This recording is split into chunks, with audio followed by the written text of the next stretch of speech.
তো বন্ধুরা, আমার এই যে সাবু আর গাজর, কাজু কিশমিশ দিয়ে রেড কাউ দুধ দিয়ে পায়েসটা হয়ে গেছে। এই যে দেখতে দারুণ লাগছে। আমরা 6 জন। ওয়াও, এটা ভেরি বিউটিফুল লাগছে গো দেখতে। জামাই নিয়ে আমরা 6 জন লোক। সাবু, গাজর আর সাথে কাজু কিশমিশ দিয়ে পায়েস, অসাধারণ। আর রেড কাউ তেমনই সুন্দর গন্ধ ছেড়েছে। আহ, যা ভাবা যায় না বন্ধুরা। সবসময় পারলে বাড়িতে একবার বানিয়ে খাবেন এরকম। আর সবসময় তো গোবিন্দভোগ সাবু, গাজর আর ওই যে কাজু কিশমিশ দিয়ে পায়েস, বিউটিফুল। ভালো লাগছে না দেখতে? হ্যাঁ, ওকে। আজকে জামাই খেয়ে বলবে কেমন হয়েছে। নাও জামাই, তুমি খেয়ে বলো কেমন হয়েছে।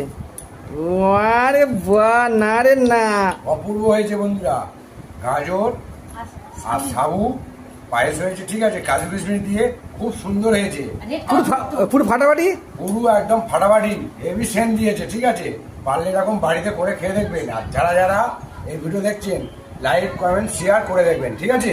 হ্যাঁ, বন্ধুদেরকে বলো, ভালোভাবে বলো। বন্ধুরা খুব ভালো হয়েছে, খুব সুন্দর হয়েছে। প্রত্যেকে বাড়িতে বানিয়ে খাবেন এরকম, ঠিক আছে। একবার বাটিটা দেখিয়ে দাও বন্ধুদেরকে। বন্ধুরা দেখুন, বড়দানা সাবু ভিজিয়ে দিয়েছিলাম 2 ঘন্টা। বাহ, কত দেখতে ফাইন অল্প লাগছে। ফোটালে হয়ে যাবে।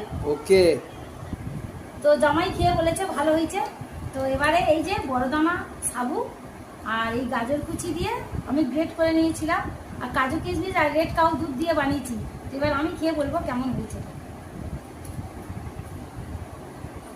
দারুণ দারুণ, খুব টেস্টি হয়েছে বন্ধুরা। এইভাবে আপনারা বানিয়ে খাবেন, খুবই ভালো লাগবে। এটা খুব ওই সুপিয়া চ্যানেলে নতুন মেনু আর কি, এই প্রথম করলাম। খুব সুন্দর হয়েছে।